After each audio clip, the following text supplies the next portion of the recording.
Hereditary. So Hereditary is a slow burn indie art house feeling horror movie, or ghost movie, haunting movie, possession movie. Long story short, the grandmother of this family dies. The mom is dealing with that grief. The family is kind of, they have tension between them. Granted, dousing your kid in flammable chemicals, almost lighting him on fire, schizophrenia or not, gonna cause a little tension. The point is, as the grief is settling in among the tension in the family, creepy things start happening and then escalating until the end of the movie. I'm gonna get right into it. Toni Collette was great in this movie. I've heard so much about this movie, some of which I agree with, some of which I don't. But the thing I absolutely positively do agree with, and I feel like a lot of people are going to, is that she was awesome. She needs to be intense, she is. She needs to be a little unsettling, she is. Scenes where she needs to just come across as a little crazy, she does. I do hope the Academy does keep her in the conversation when Oscar season comes around. More than they did McAvoy for Split, because I thought he was great in that too. But this movie it does go for the slow burn, which is code for saying it was kind of boring. And it was kind of boring. It goes for the slow burn. It knows it's boring. It's not exciting. It's not like pins and needles, edge of your seat intensity all the time. And yeah, it doesn't rely on jump scares. Earlier on in the movie, the lights are off and she looks in the dark, and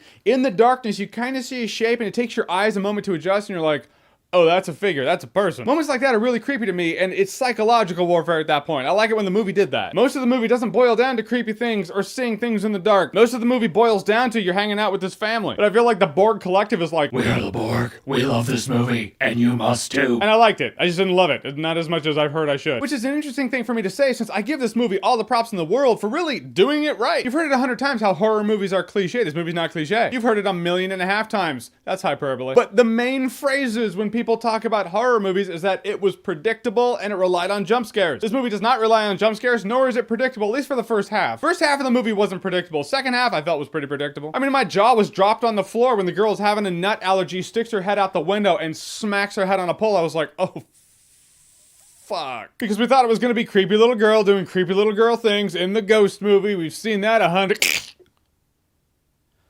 Alright, I guess not.